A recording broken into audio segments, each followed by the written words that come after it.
goes to the King's Speech.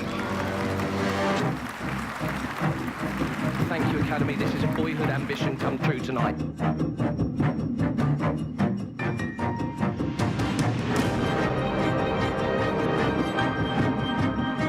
Why should I waste my time listening? Because I have a voice! Yes, you do.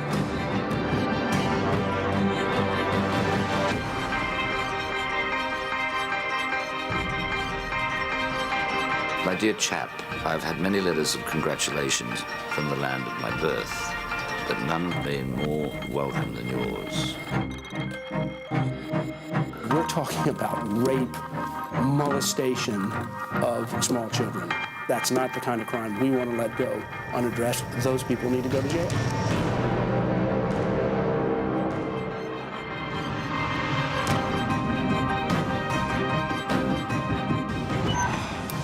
Begin. It's not about the answer, it's about the question. What is the question? We've got 74 minutes left to figure that out. From the chevrons to the stripes to the traffic lights, the road's a landscape as a language.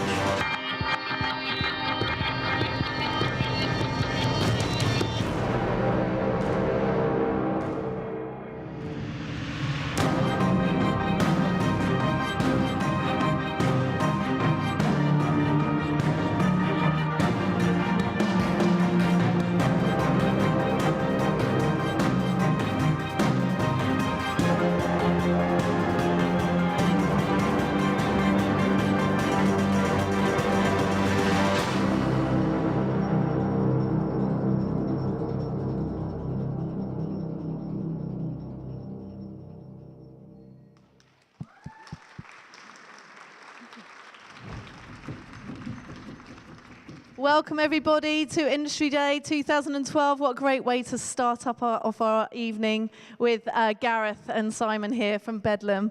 As you all know, they are the producers of the King's Speech, amongst other things that they've done in their fabulous lives. But I'm going to pass them straight over to you so you can talk about how you got to where you are today. My career started, I worked in the city for 5 years, absolutely hated it, and then went travelling for a couple of years. Got a taste of working in TV when I was in Berkeley.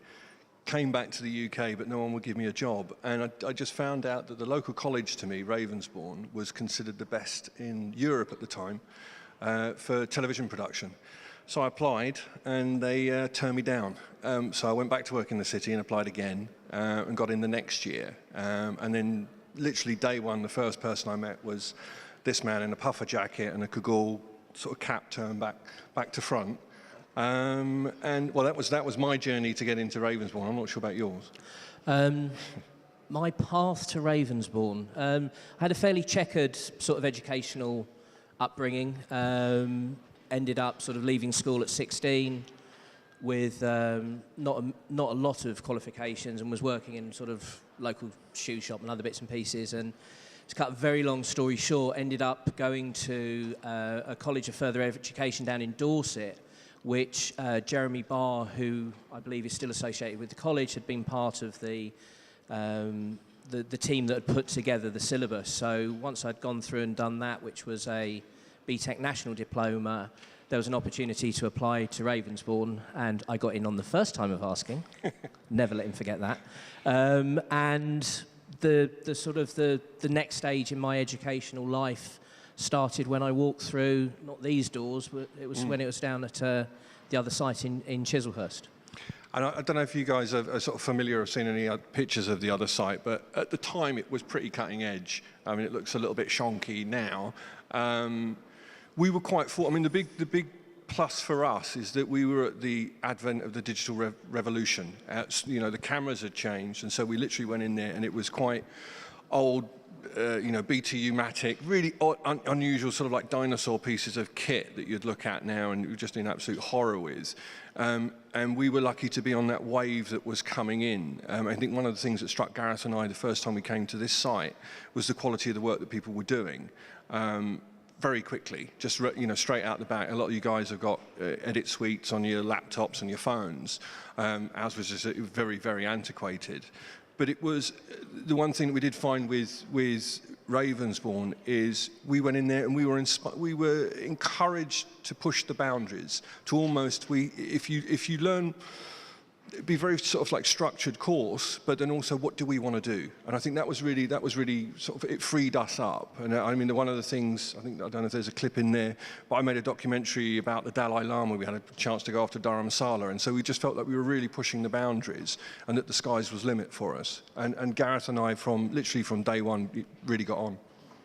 I think the big seduction of Ravensbourne, and I think that it still exists, is that it was genuinely perceived as a centre of excellence. And I know that those sort of terms in the educational community are thrown around very, very easily these days. But in '93, when Simon and I were here, it was literally the National Film School in Beaconsfield, Bournemouth down on the south coast, and Ravensbourne. And each of them had their own sort of specialisms and things that they were known for. And Ravensbourne was considered the gateway to the TV industry more so than film. At the time, and I'm not sure whether the strategic partnership still exists, but at the time it was the only college that was supported by the independent TV network. So each of the broadcasters on ITV had a commitment to both financial involvement with the college, but also access, opportunity. And it was known as the back door to the BBC. So I think, you know, it comes from a place where it had a great reputation, a reputation that still exists, and, you know, that is supported every year that passes by the quality of the outgoing students. We were actually here 12 months ago as part of one of these sort of presentation events and got to meet a student who now works for us permanently, you know, and as long as Ravensbourne continue to set that qualitative bar very, very high, I think it will produce people that go on and will have a successful career in the media industry. Yeah, I mean, one of the things that I had, because I had a career before I came to college, and so I'd been earning money, not great money. I mean, everyone thinks that people in the city are earning fortunes, some are, but not all. But I knew that I couldn't fuck around. I was coming in as a mature student, 27 years old, and I knew that by the time I get out in my 30s, I needed to have a job. I needed to have sort of some level that I could enter the industry and sort of guarantee myself work for something that I really love, because I'd worked to just earn money, but this became a sort of a calling. It was one of those things that I think maybe a lot of you in the audience, it's not something you go, oh, actually, I think I'll try telly or film. Everyone seems to have a love from it. That's what I've always found. It's been a passion.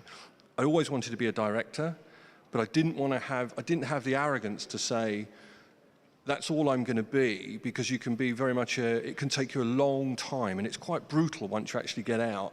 And if you do love the industry, or you do love the job that much, when people are saying no, they're saying no to you personally.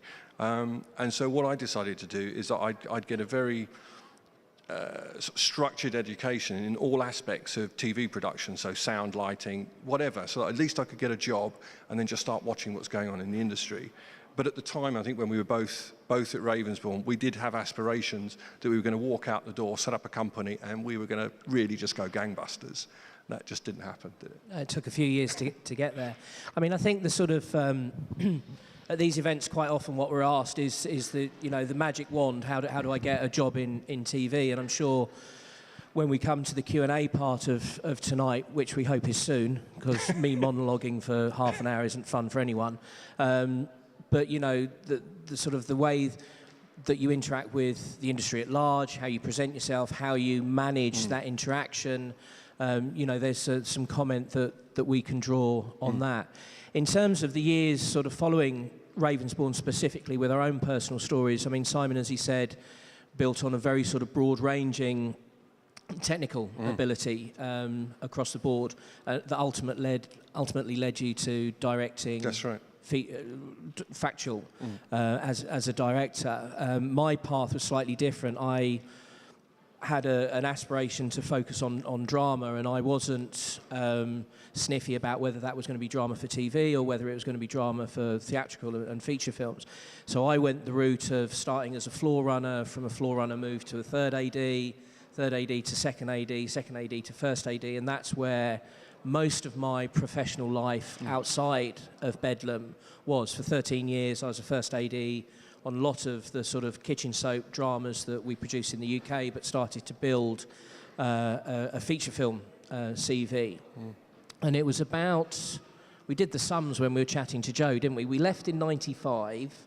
We thought we were the Mutt's nuts for 2 years. We realised that we needed to get proper jobs for about 4 years, and then got frustrated with everyone else we were working with. And so Bedlam as a concept came together in 2002. Yeah. That's John, right. you do the next bit. Yeah. Well, what we'd actually done is, because I went to work in as I started off in current affairs, and I went from technical, I had my first breakthrough film, which was aired in 2000 as a director. I did a cutting edge called Looking for Ricky. And like Gareth was on opposite sides of the planet. We'd meet for a couple of weeks a year, and that would be it, but still with these big aspirations. And then in 2002, we'd had enough sort of experience under our belt that we said, well, let's start doing some of our own product. And that started off, that could have been, small commercials, installations. And so to do that, we set up a company, Bedlam. It was called, I can't remember what it was called before that. I had a sort of a trading name as a sort of an accountancy exercise. And we set up in 2002. But for those sort of 4 years, it was one of those things that we had to make our money elsewhere. You know, you have to pay your mortgage, you have to pay your bills, you have all of those things that's going on, whilst trying to keep true to yourself. And it wasn't until Gareth and I were making a 6-part series for the BBC that we were actually in the same room for longer than a week. And although we were doing that project, well, pretty much from the first time since college, yeah, that we'd actually been working for the same company in the same space. And it was that sort of crucial moment that we said, you know what, we've had this company now. This was 2006. We've had it for 4 years. We've never really done what we wanted to do with it. Let's give it 2 more years. If it doesn't work, then we'll shake hands, be friends, and go our separate ways, because it's running a business is, however small, is still a bit of a headache. But at the same time, one of the things that had happened, because when Gareth and I both started, when we both left, we both wanted to direct. And that's, as a small company, that means that you're competing for the same jobs that's coming through the door, if any are coming through the door. And then after Gareth's experience, he really started to enjoy the producing side of things. And as soon as that happened, that meant that we could be a true team with any project that we were working on. And so for about 3 years, we looked for scripts for me to direct. And I couldn't find anything, effectively being a sort of a bottom feeder, not getting the big things that are coming through. And sent an email to a friend of ours, joint friend of ours, and said, do you have any unmade plays that we could make into a TV show? We were getting sent bundles and bundles and bundles, and then in one, just like one line saying, you might like this, the King's Speech, it's the Queen's 80th birthday. And for the first time, it was a script, literally 2-3 pages in. It's amazing. And I phoned Gareth the next day and said, I found my film. And, well, the rest is history, but I mean, you can fill in those gaps. I mean, it's interesting because everyone focuses on the King's Speech, that, that happens to be an overnight success that was 18 years in its planning. Yeah. Both of us had long careers prior to the film. By that point that the King's Speech came to us, I'd actually produced our first feature film, Exam. Yep. Very small film that got a release in the UK and picked up a BAFTA nomination and a Dinard Award and an Independent Spirit Award. But we sort of felt that there was a bit of it sounds really wanky, but that there was a calling at play that meant that if we were prepared to put in the time and dedicate a lot of sort of personal and emotional commitment to the company and say, you know what, we're really going to give this a punt. And it was a brave decision. I mean, it basically meant both Simon and I surrendering our freelance careers, which had been our mainstay of employment for all of our adult life up until that point. And yes, we were sort of, fortunate that the King's Speech came to us. But the interesting thing about the film at large is that quite quickly it moved from a small chamber piece that Simon might direct for BBC 3, BBC 4, that was going to cost £500,000 to evolving and having its own life. And we brought in a couple of other producers because we were looking at one point to shoot down in Australia. And then Tom became attached, and it just seemed that at every step with the evolution of the film, it grew in magnitude, and ultimately, I mean, its legacy is phenomenal. I mean, 4 Academy Awards, 7 BAFTAs. I think it's actually garnered in excess of 70 international film awards, and is still currently the highest-grossing British independent film of all time. And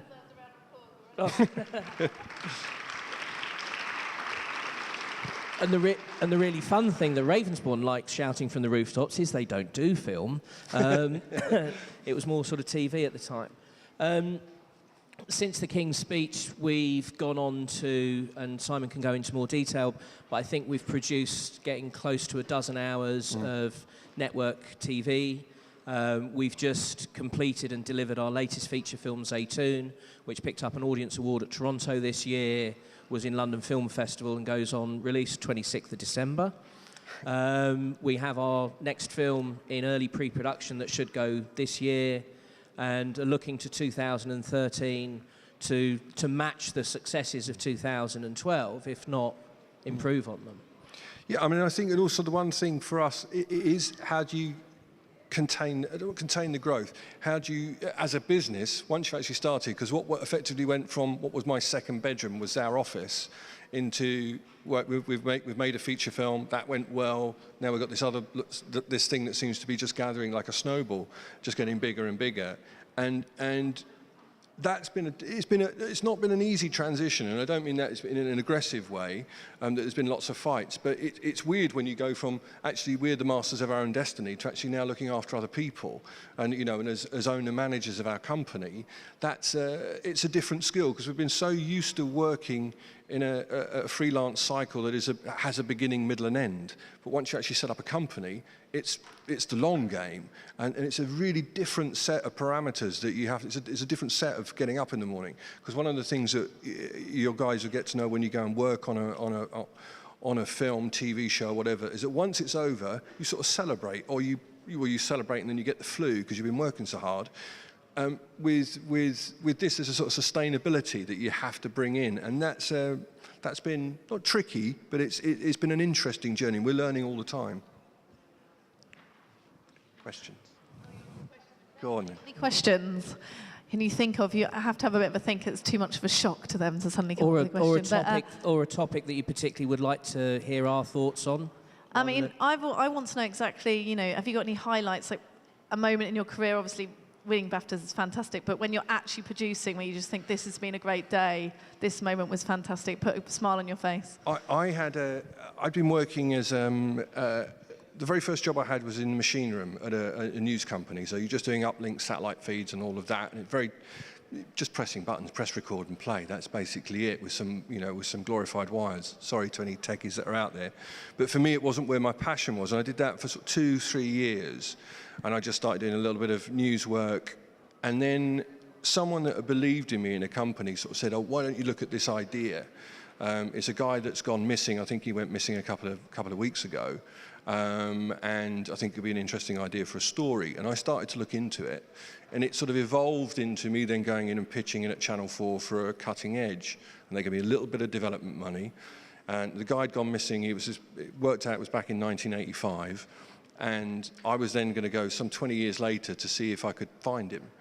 And I got very excited. I'm going to be directing. It's all on me now. And the first thing that I was told going out to Tenerife, I don't know if you places are familiar with it, was just be careful, because you could wind up missing, like this guy Ricky. And I was shitting myself. And I spent a week out there, and every person I meet, literally every person said, "You've got to be really careful what you're talking about here." And people recognized him from 20 years ago. No one was really talking.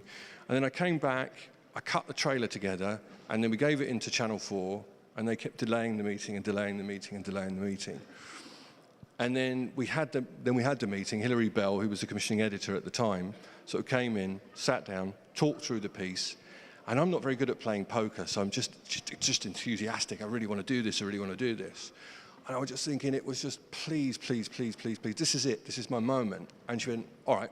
And she never asked me, and I'd never been in an edit apart from that little, the little piece that we'd done. I'd never edited a program before in my life. And suddenly I'm making network TV, 9 o'clock, prime time. And I remember walking out and just going, that's it. I've arrived. Every moment that I've had, every little dream that has been about that one moment. And it's very addictive. Believe me, it never goes. It never goes. And Gareth, you? There's one night that sticks out in my mind. Night?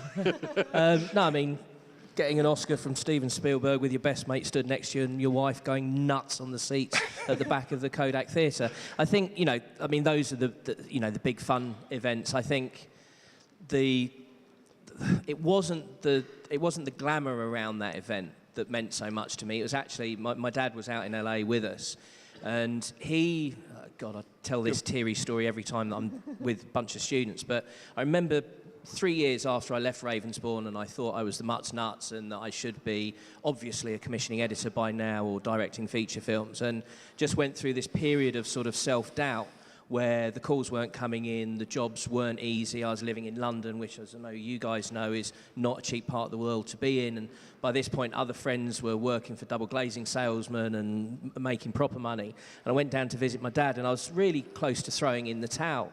I just thought, you know what, I can't deal with this rejection and the stress and being skint and da-da-da-da-da. And he just sat me down, bought me a pint and said, don't you dare give up. Because he knew how hard I'd worked at Ravensbourne. And he knew the effort that I had to put in to not just tread water at Ravensbourne, but to excel. And having gone through that hardship and difficulty, why should I throw the towel in? And he was the first person I saw as I walked off the stage at the Oscars, and he remembered that night, which was 11 years ago. Cheeky bastard said I had to pay him back for the pint at the time, but that was a good one.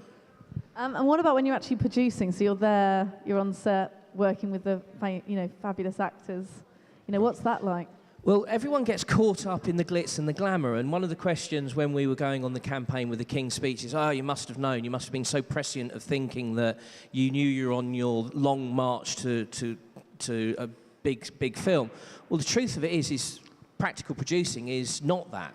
It's having arguments with electricians that think that they're in their second hour of overtime. It's having a tearful actress that doesn't want to work that day because she's been slammed in the press that morning. It's having financiers screaming at you because they didn't understand that they put the money in now and they don't see it come out for 3 years' time. So I think there's the sort of the day-to-day practical producing that is about getting in the trenches and rolling up your sleeves and going to work.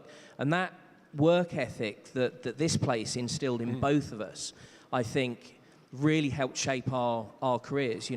Events like Rave on Air, events like tonight. Tonight there's probably, a crew of 20 people that are involved in some way of making sure that this part of the show goes off well. And learning the team skills, the communication skills, managing ego. There's someone up there with their hand on a vision mixer or a sound. What do you call? I never did sound very well. The bit that go up and down and cuts me off. So everyone has an important part to play, is what I'm trying to say. And one of the benefits of Ravensbourne is having the opportunity to work within a team to actually make stuff rather than it just being a theoretical exercise. Do you still see any of your other Ravensbourne mates? I mean, it's all about networking and what they're all up to. Or... We meet in caves in Chislehurst, sort of bare-chested, where there's dead chickens on the floor. We try and keep in touch. I mean, funnily enough, in recent times, lots of people have got in touch with us, including most of the faculty here that keep on dragging us back for another event. But no, we try to. There's definitely a sense of there is an alumni from Ravensbourne, and I think, those graduating years, you do tend to keep connected, and I think 3 or 4 we're very close with. I mean, I think it's one of those things that's straight out of the blocks. There's some people you don't want to see again, not in a nasty way, but you've sort of had enough with because you've been living in their pockets for a time, and then there's a group of core mates, and it's like secondary school. You just want to stay with them because they're good friends, as well as they're a good person to sort of like talk through your dreams and your aspirations, but. It's not work, it is a lifestyle. And it's one of those things that you do have to drop everything at a moment and go, you know what, all of that I just had planned, I've got to drop because I've got a job. And they're the friends that you keep, because some people don't quite get it. I think you're being trained to get it. But I think there's one, Roy, who was a sort of fellow director, that we keep in regular contact with, but I don't see really anybody else. But if you do bump into one another, sort of 10, 15 years down the line, it's not so much that you're reminiscing, it's almost like you're just, back into that moment because you know them so well. I mean, the fun thing, we were joking around at the back just before we came on and, talking about the whispers and the rumours that go round after you graduate and you stay close for the first sort of 3 years, and then way to keep up with the gossip. I mean, this was before sort of Facebook and all that, but the only way to keep up with the gossip was to chat to each other. And, you know, you'd hear, oh, did you hear about such and such a shooter's banged up, he's inside, he hit a kid, or, you know, so-and-so's died. And it's like, well, no, I saw him in the pub last night in Soho. But no, there is a definite sort of, you feel that you've gone through a process and that there is a sort of camaraderie that exists amongst the alumni. Great. I've got a question here, apparently, so I'm just going to pass you over. What's your name? Alex. Okay. Hi, guys. I was just wondering, on the practical producing note, what was the dynamic and how was the practicalities of working with Tom Hooper, the dynamic between the producer-director relationship? Well, I'll start it, Gareth will finish it. Actually, because it's the way that it started, the way that Tom came onto the project, is we'd had the project for about 9 months. Everybody really liked it, and there was a couple of hurdles, it sort of fell over. And then what we decided to do was to put on a reading at the Pleasance Theatre in North London to see what it sounded like, and also to invite a sort of a selected group of people along, possible investors, some commissioners, and also Tom Hooper's mum. And the reason that she was invited, and it was strategic, one, because Tom was on the rise as a director. I actually didn't know who he was at the time, although I found out once I started looking at his CV that I've been voting for him as a BAFTA member for some time. But his mother's a historian that specialises in that period of British-Australian history, and she's Australian, married to an Englishman. So that there was a sort of we actually brought her in, one, to see if we could get closer to Tom, but also to see if there was an authenticity to the piece. And she, you know, famously went out, phoned him up and said, I've just found your next film. The very first meeting that was had with Tom, I wasn't there. I was actually in Cambodia working with Department of Homeland Security hunting paedophiles, and Gareth met him. But it was at that stage and when I did then meet him, I realised, although at that time I was a co-producer, that it was very difficult for me, because being a producer in TV is very different to being a producer in film. I mean, literally poles apart. There's lots of apparently on paper similarities, but just in terms of the scale and the lattice work of pieces that you need to look after, they're really different. So when I then did meet him, and obviously this is a script that had been very close to my heart, I was going to direct it, I realised I had to step away because I was going to behave like a director in the room, and you can't have two directors. And so it was like, you know what, I've got to do that at arm's length. But Gareth had obviously had lots of experience. He'd been doing 15 years in films at that point, whereas I'd been working in docs. So I think, I mean, the dynamic ebbs and flows daily. You know, I mean, when you look, I mean, if we maybe sort of make it not about Tom and just about sort of dealing with directors per se, you know, one of the things that really helps getting a film financed is above the title names that are recognisable. So, for example, a first-time features director will struggle to raise a budget of more than £1 to £1.5 million because they're a first-timer, and there is an accepted industry practice that puts them in a certain bracket. When you start to work with directors that have had opportunity to start to get 3, 4 films under their belt, have worked on bigger budgets, then the expectations grow. And the role of practical producing in terms of managing the director is trying to find the balance between serving their vision, because ultimately that's why you've hired them, and let's remember, producers hire directors, directors don't get producers' jobs. That you have to find a way of managing that creative vision, keeping them on track, making sure that it's true to the film as you've sold it to other people, because there's nothing worse than taking a film to market and saying, right, I'm going to give you Lawrence of Arabia meets Transformers, and suddenly you turn up with Mary Poppins. You know, so it's keeping that vision to the market, to the script, and most directors that have worked on productions of a scale know what they can ask for. And then they know the 10% that they should be asking for, because it's their job to push, to cajole, to reach, to overreach, to try and make the very best that can be possibly made of what you have in front of you. And more often than not, the producer's role is to just try and manage that expectation, and for it not to lead down to a meltdown on set or suddenly upset actors or anything like that. So your work in terms of motivation of both the team and your key creatives is very important. Is there anyone else? But I love Tom Hooper and can't wait to work with him again. Oh, there you go. What's your name, sorry? Luke, here you go. Hi. You kind of touched on it there. I just wondered if you could go into sort of more detail of from script to actually shooting, like the difficult days or the days when you started to realise, well, actually this is really going somewhere. Like, if you could just sort of elaborate more on that process, maybe. The very first time we got the script, I printed it out. I didn't like to read it as iPads went around at the time, so it was not that long ago, but it was. I didn't like to read on my laptop. It was written on slate with chalk. And I print it out so I can scribble my notes in, and usually hugely disappointed with most of the things that put in front of me. And I just read it one night, and it literally 2 or 3 pages in, I thought I had something special. And by 10 pages in, I was just almost too excited to read anymore.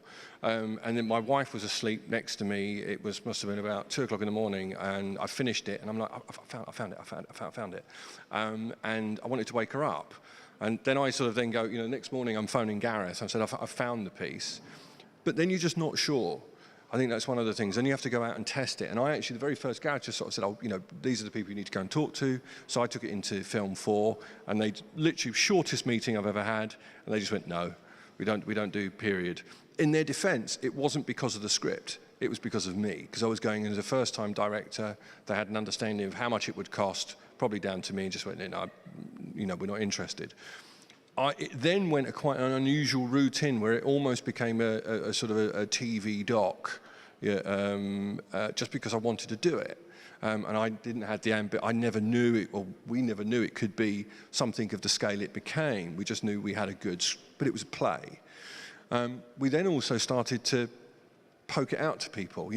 Someone knows somebody, let's put it out there. But because it was a play, it was one of these things, some people read plays and books to get to screenplays, but a lot of people, when they get to a certain level, don't. They will only read a screenplay, and if you put something else in front of them, they consider it an insult. They'll literally go, if you want me to spend X amount of money on this, have the decency to put it in a format that I'm used to, because otherwise their brain is trying to translate what's on the page, and that's not what they want. They want to be submerged in it. And so we then started sort of conversations with the writer's agent, to come over and then to do that sort of process. I mean, Gareth can pick it up from there in terms of we got it to a certain point, and there was a bit where it almost got through the door, and we thought, that's it, it's ours, and everything fell over. I'd remortgaged the house, done the whole bit on this, and it sort of got to that stage. We thought, that's it, it's finished. 6 months' work, all gone. And then Gareth, you had the foresight to ask some people what we should be doing next. Yeah, I mean, I think trying to unpick what underlines your question is that in terms of preparation for a script, getting it ready to pitch, the one thing I always say at these events and the work that I do at London Screenwriters Festival and other things is that as a producer, the worst thing a writer can do is make the assumption that I have the time or inclination to add my own interpretation or to decode a badly formatted script or get what you see in it. The writer's time is their own, and to take the script as far as that person can possibly get it. You can see it when you get something come through the door. If it feels ill-formed and there's something about, when work has been done on a script, because it's evident in there. It could be simple things like layout and punctuation. It could be more complex things where you suddenly go, well, at the turn of the second act, the protagonists do something that I just don't believe that they would do. It's a leap of faith that isn't there. So the writer hasn't thought it through. So my recommendation or advice at any of these sort of events that I do is that, the writer should take the script as far as they possibly can before they even test the water. And as a producer, when you're receiving scripts, is to be fairly brutal. I'll be very, very candid. We have a development team at Bedlam now. I don't read anything that hasn't gone through at least 2 other people. And it doesn't matter whether you hit me up on Facebook, poke me on LinkedIn, find me on Skype or whatever, there's a due process. And that due process is that it comes into the company, it's read, it goes up to our head of development, and if it goes from our head of development and comes into my desk, then I might take a look at it. And I think one of the sort of common mistakes when people are pitching ideas in is to not do your homework, not look at a company and see how they do things, and then actually stick to it. I mean, there are always exceptions to the rules, and you know, I feel incredibly hypocritical at these sort of things because, for example, how we got Geoffrey Rush attached to the project. We stuck a first draft of the script through his front door in Sydney. I got a 3-page email from his agent basically saying that I was dead in the industry, he's never going to do it, he hates... It was just all wrong. It was all wrong. And whenever anyone says, how do you approach talent? I say, never, ever do what we do or did, but was successful with. So it's slightly two-faced, really, isn't it? But it did say, P.S. Geoffrey loves it, we need to talk. Yeah, yeah. That was after the 3 pages of telling me I was an idiot. Yeah. So is there any other advice that you'd give to students who are scriptwriters here, that something that's going to stand out for you that might come in your inbox? Evidence the fact you've done your homework. And acknowledge the fact that, I mean, this surprises people. If I get a script, it takes me half a day to read it. Now, it's not because I'm thick, but I read every script that gets up to me, I read 3 times. The first one is for story and character.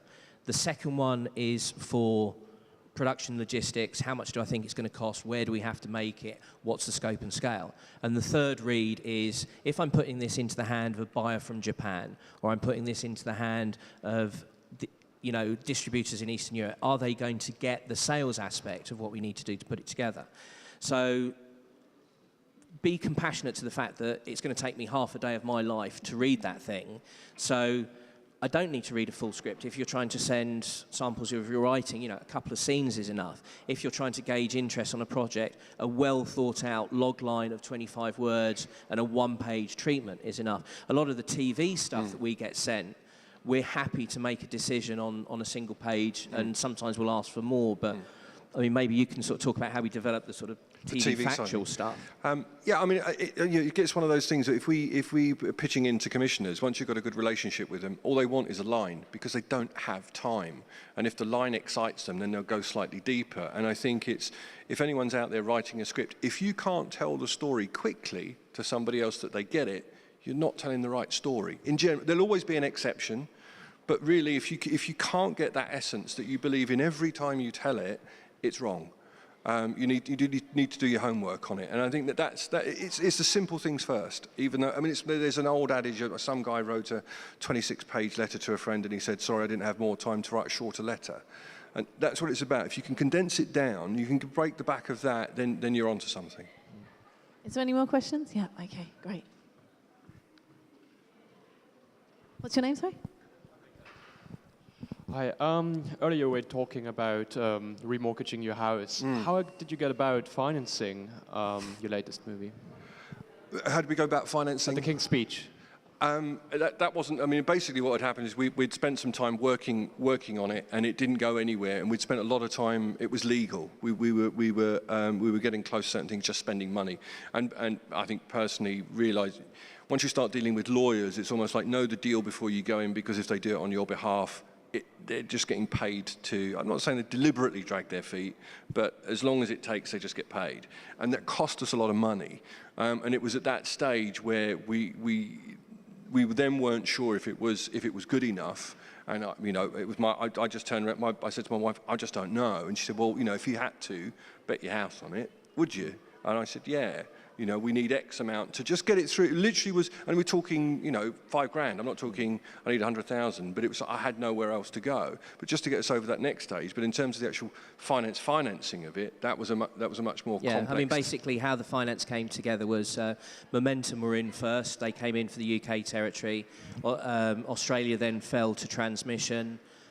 We then had 2 competing bids, one from the Weinstein Company, one from Fox.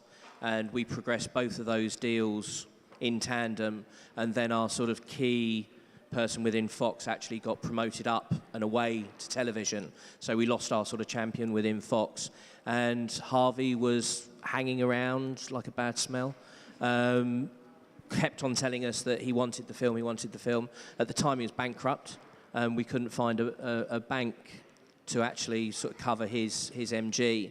Eventually, we fixed that piece to the puzzle, so we had UK, North America, Australia sold. The UK tax credit was worth about 8% of budget, and we brought in a gap financier, Prescience, who sort of closed the last piece.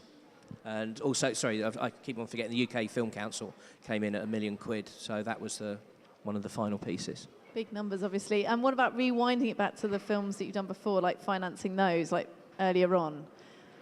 Oh, well, for me, my career has been TV. You know, I wanted to direct, and before going into to go to my features, I wanted to understand what it was like just in the real world.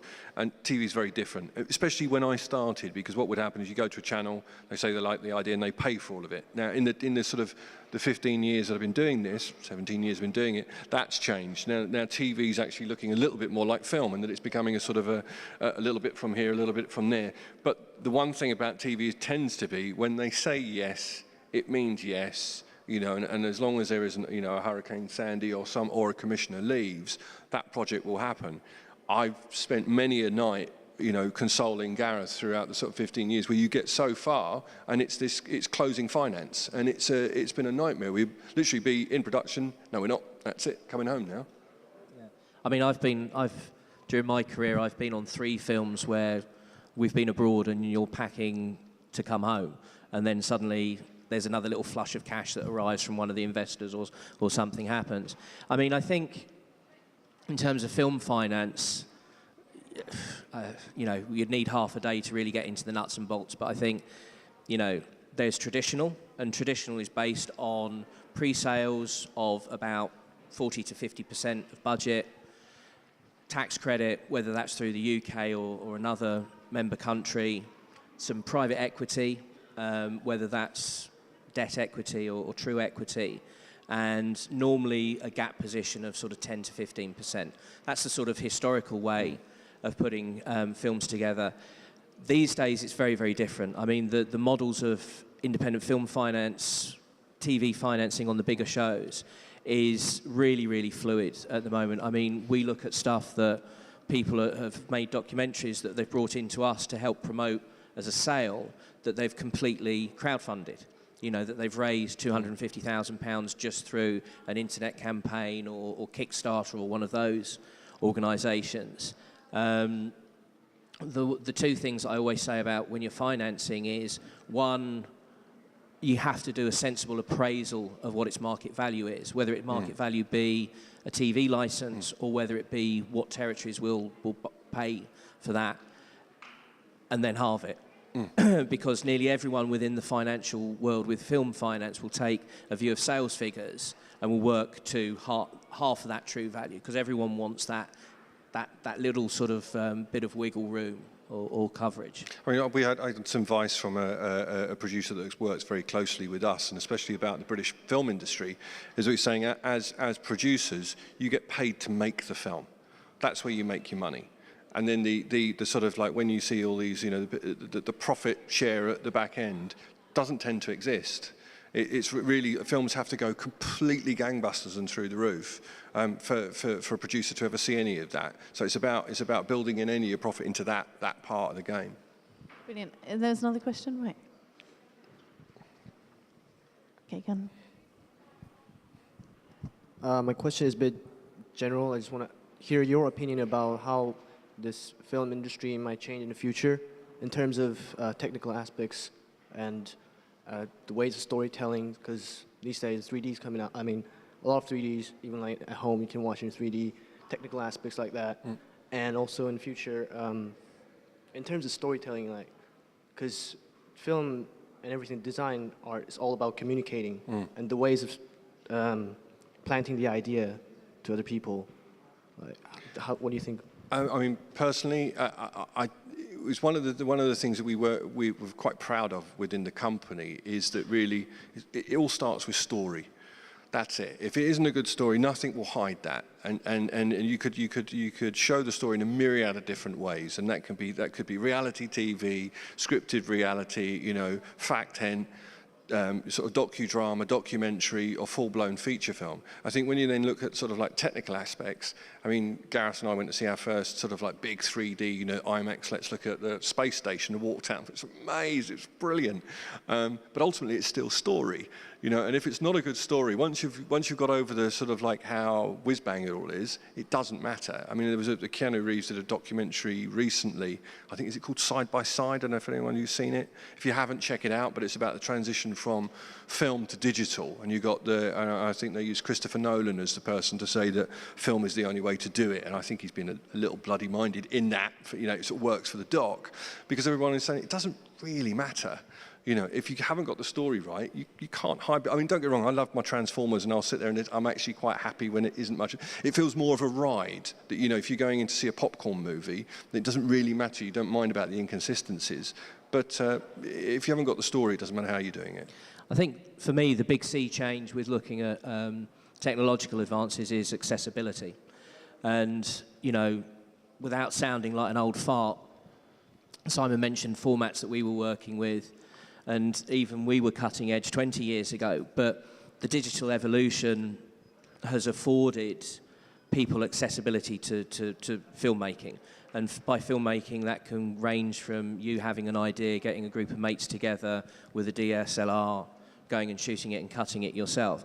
You know, that access is one of the things that I think is a really brave new dawn that we face with these digital improvements.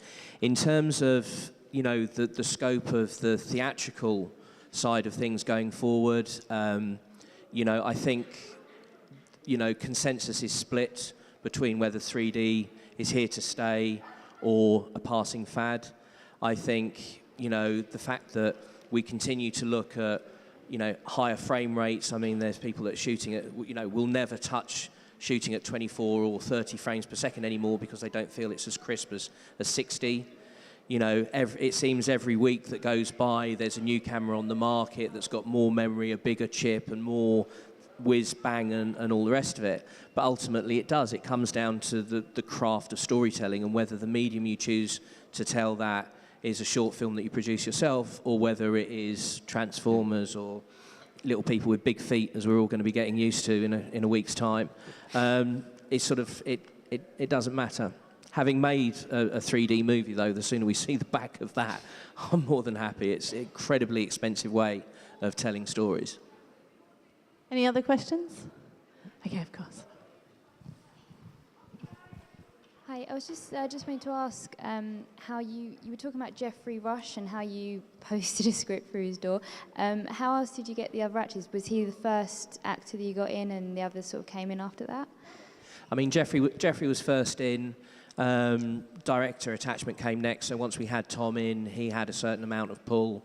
We worked with a very, very good casting director called Nina Gold, who does a lot of the sort of the top-end period drama. And it's weird, you sort of get a point where there is an industry buzz about a project, and that has this sort of magnetic effect on the cast you're talking to, you know, the key creative talent like DOPs and costume and makeup and stuff. So, but having Geoffrey in at the outset, I think, just gave validity to what we were trying to do. You know, we were two oiks trying to put together this sort of period film at a time that no one wanted to do period, and it's a story about a guy that stutters for 95 minutes.